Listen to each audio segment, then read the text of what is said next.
Hey everybody, welcome to the Leek. I'm John as always, and it's time for Top 10 Thursday. We haven't had one of these in a while, maybe 2-3 months or so. I've been pretty busy. I haven't had time to set the green screen up and write a script and all that kind of shenanigans, but I have a Top 10 Thursday for this week, and I actually have one for next week, so be prepared for that.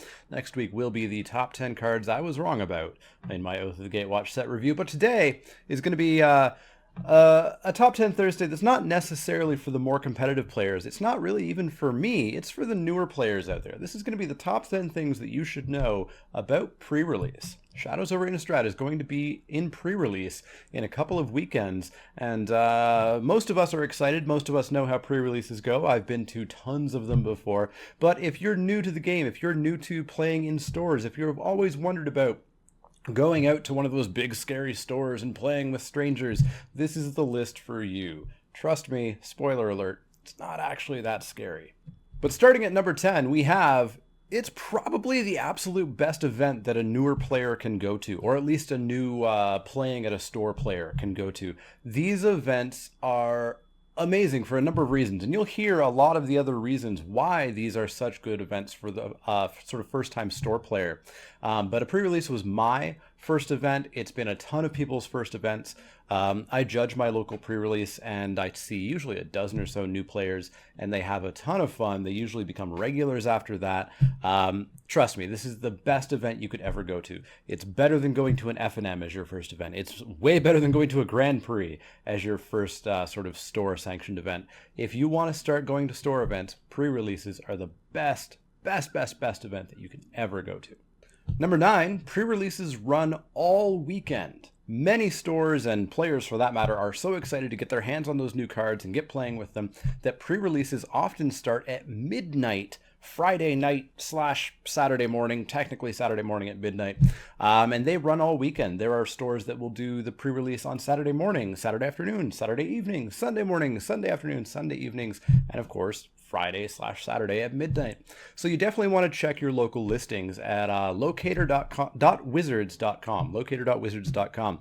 Put in your postal code or your zip code or whatever address you want to put in, and it will show you all the stores nearby you and what events they're running, when they're running them, and ideally their websites, their Facebook pages, so that you can go to those pages and either find out about the events that are happening at those stores, or at least get a phone number so that you can phone them and find out more about the event. Definitely find out about the event. Pre-releases are pretty darn popular, and they fill up, sometimes completely sell out before the day of the event.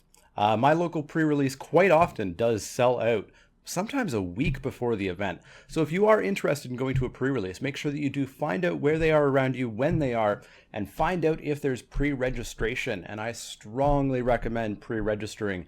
This is going to be a big pre-release, Shadows over Innistrad, so you don't want to miss out on it. So make sure that you do pre-register if you want to be involved. But check out locator.wizards.com to find out all the events that are happening around you, even ones that aren't pre-releases, but specifically pre-releases, so that you can sign up for those. Number 8, pre-releases are usually very long days, or nights in the case of the midnight pre-releases. The events are run based on how many people show up. If there are 8 or less players, it's 3 rounds. If there's 9 to 16, it's 4 rounds. If there's 17 to 32, it's 5 rounds, and it keeps going on up from there, exponentially with number of players and adding on an additional round. My local pre-release, or at least the big one that I go to, tends to be about 60 players, which means it's actually 6 rounds. Now, some stores might cap the event. They may say, if we get 175 players, it's still 4 rounds. Some stores will do that. Other stores will say, at the end of 7 rounds, we're going to cut to top 8. The top 8 players will play 3 more rounds to figure out who wins and who gets first and second, and etc. Meaning there could be 10 rounds. So again, you want to check with the store how many rounds there will be. They may know, because they're capping it, or they may have a good guess that it's going to be 5 or 6 rounds. But it's a long day, so you want to be prepared. Bring water or drinks or whatever, bring snacks, know where the food places are around you, know where the washrooms are, know everything that you're going to need for 5, 6, 7 hours. Definitely be aware of that. It's a long day. Not quite as long as a Grand Prix. Those are long days, but it will be a long day, so make sure that you are prepared and bring the appropriate stuff. Speaking of bringing appropriate stuff, at number 7, we have some things that you should bring with you to the store. The store will provide basic lands for you. You don't have to bring your own basic lands, but I do. I like to be fancy, so I do bring pre-sleeved original Zendikar lands. But you don't have to bring any basic lands. The store will provide those. But you should bring, or plan to buy while you're there, dice for counters and tokens and things like that. Sleeves, so that your cards are easier to shuffle, but also you protect those, hopefully expensive mythics and planeswalkers that you're opening. A play mat is totally optional. You don't have to have one, but it does help protect your cards as well. It makes them easier to pick up and flip and tap and slide around. And it also just adds a bit of personal flair to your matches. I, of course, play with my Mana Leek play mat all the time so that I can advertise my channel to anybody at the local store who doesn't know it. But a play mat. And I also strongly recommend that you bring a pen and paper for keeping track of life totals. The reason for this, and I encourage everybody to use pen and paper, is because you get a recorded history of life total changes. So when somebody says, whoa, wait a minute, 5 turns ago, didn't I hit you for 2? And you can look at it and figure out if you missed that. You can look at theirs. Hopefully they're using pen and paper as well. And you can get a history of life total changes, and you can go back. If you use a die, dice get knocked around. And then suddenly, who knows what your life total was? And if you missed a 2 damage thing, who knows? Because there's no history of it. Phones are an option. There's a ton of cell phone apps that do life tracking. I don't generally recommend them, especially for a pre-release, because they kill your battery. You will not have a working phone by the end of the day if you use one of those as your life counters. The other reason is if you ever do go to higher level events, you're not allowed to have electronic devices at the table. So you're not allowed to use a cell phone. But you can use whatever you want, but I strongly encourage pen and paper. Number 6, players will generally be pretty willing to help you out. Many players are super happy to help out newer players at the pre-releases. If you ask for advice with your deck build or whether or not a card is good or things like that, you'll often have a ton of people giving you their opinions, giving you their advice, totally willing to help you. Most stores have a large portion of people who are very friendly and very willing to help. Some events will have dedicated judges. You should definitely talk to them if you have any questions about rules, about the game. During a game, if you ever have any questions, just put your hand up and say judge, and they will come over and help you. The judge may be playing in the event. I actually do play in the event as well as judge it, in which case you may have to, really get their attention to get them up from their game. But they'll come over and they'll help you. If there is no official judge, then the tournament organizer is the judge. So there is always a judge. It may or may not be official, but you can ask whoever is kind of running the event for anything you need, and most players will be totally willing to help you out, especially at a pre-release. Number 5 on the list of things you should know about pre-releases, specifically Shadows, is prizing. Prizing has absolutely no rules. There's no consistency. The one thing that's consistent with pre-releases is that Wizards provides to the stores approximately, usually, sometimes there's limitations or things like that, but they provide 2 packs per person in the event into the prize pool. That does not mean that everybody gets 2 packs. It means that in the pool is 2 packs per person in the event. And then that pool of packs gets distributed however the store owner wants to. Some stores will give prizes to top 8, others will do top 16, top 32. Some will give a prize to every single player. Maybe you get a pack for showing up. Not all stores do that, but some do. In addition, some stores will do extra prizes. They'll do random door prizes. Sometimes you can win a pack. You can win store credit. My local store has given away expedition lands and from the vault packages and random loot crate items. You've seen the loot crate on my channel, of course. So yeah, definitely check in. If you're very curious about what the prizes are, check in with the store. They should know what the prizes are, or at least an estimation of what the prizes will be. Number 4, all pre-releases are sealed deck format. That means that you're going to show up and you're going to get 6 booster packs of Shadows over Innistrad in a cool little box, in a cool little, looks like a notebook kind of box thingy. Inside of that will be your 6 booster packs, plus a promotional rare that we'll talk about in a second, a spin down die, and usually a little bit of promotional material that adds some theme and flavor to the pre-release event. But it is sealed deck, which means that you are going to open those 6 booster packs and your promotional card. From those cards, you're going to build a 40 card deck that will generally be 23 spells and 17 lands. That's the general rule. Most formats, that's what you want to do. Some formats, it's actually 18-22. Some decks, if they're really low curve, they might be 16 lands and 24 spells. But generally, especially as a new player, I strongly recommend the 17-23 split. That's the average. That's what most people will generally play, and that's the best thing that you should do out of that. Once your deck is built, you'll probably get about an hour to build your deck. Once it's built, you're going to be paired up with people who have the same win-loss record as you. So if in round 3 you're 2-1, you're going to be playing a 2-1, somebody else who is 2 wins, 1 loss. Now, sometimes that doesn't happen if there's an uneven number. Obviously, if there's 7 people at 2-1, one of them is going to have to play somebody else. They're going to have to play somebody lower than them or above them. That can happen, but generally it's going to be the same person. And you're going to be playing a 50-minute first person to 2 wins match. So you're going to be playing probably up to 3 games, where the first person who wins 2 games will win that match. You will have 50 minutes. If you get to the end of those 50 minutes and nobody's won the game, you go to an additional 5 turns. So you'll take a turn, your opponent takes a turn, you'll take a turn, your opponent takes a turn, you take a turn. At the end of those 5 turns, if there is no winner, that match is thrown out. It's gone. It's a draw. It didn't happen. So if one player won a game, that means you're in game 2 and draws. The person who won that one game wins. If you're in game 3, so you've each won a game, then the entire match is a draw. And you get 1 point instead of 0 points, and instead of 3 points, which you would get for a win. So you don't want to draw. You really don't want to draw. So if you're new, you're going to be playing a little bit slow, but you definitely want to make sure that you are keeping an eye on the clock, knowing how much time there is, and making sure that you do get through your matches before the 50 minutes are up, or else you're going to be facing a draw, and that's not ideal. But yeah, there is a time limit. That's sealed deck. That's a brief foray into the Magic Tournament rules. Number 4, it is sealed deck format.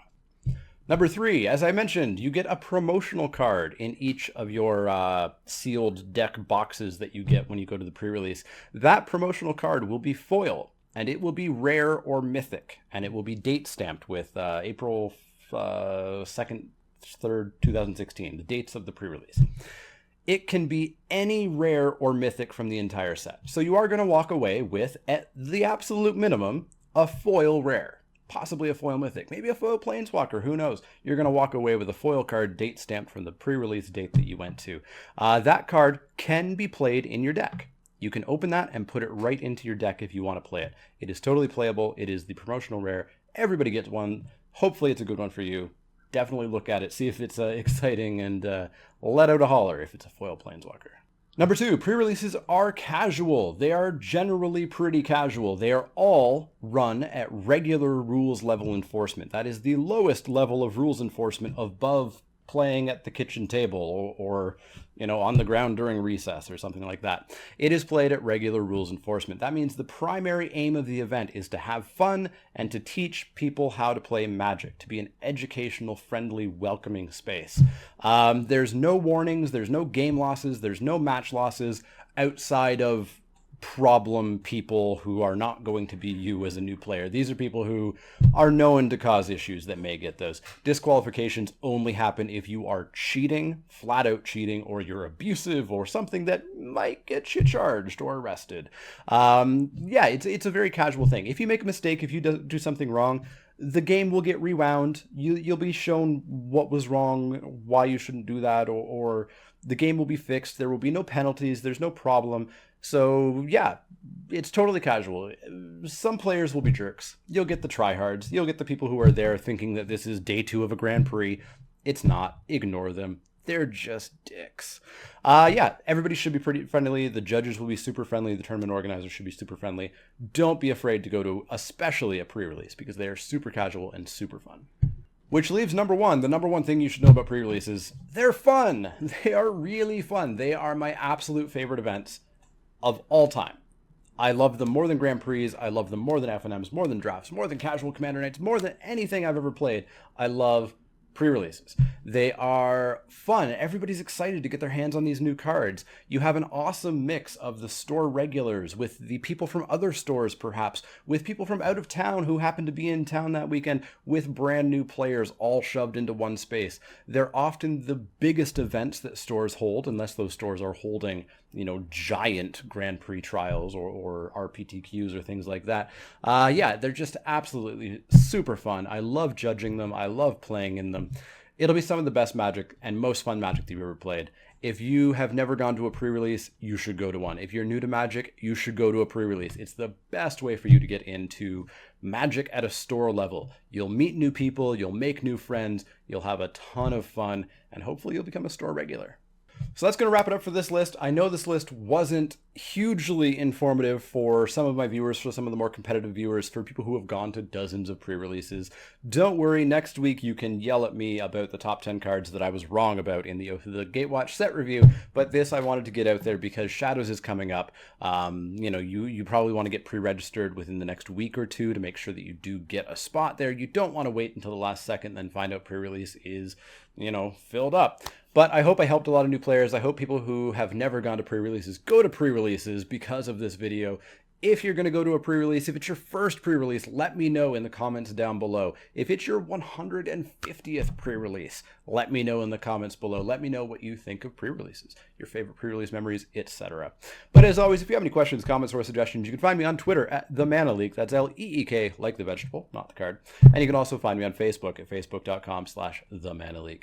You've already found me here on YouTube. You've got that comment section down below. Please make use of that. As well, there's that thumbs up icon. You should click that if you like my videos. It helps me because it makes me feel good. It lets me know that you like my videos. It lets the world know that you like my videos.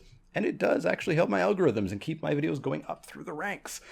As well, if you haven't subscribed, you should. There's a button below each video down there. No, my camera's flipped. It's down there somewhere, I think. You know where it is. There's also one in the outro of each video. Clicking that will keep you subscribed and let you know as soon as videos pop up. Spiky Saturdays, Top 10 Thursdays, Wacky Wednesdays, Crack Pack Tuesdays, and those little things called the Shadows over Innistrad set reviews. Those will be starting Friday afternoon. Couple hours after the spoiler comes up, I will have the first video up. I pride myself on being one of the first people to have set reviews up on YouTube. So make sure you're subscribed so you know the second that those pop up.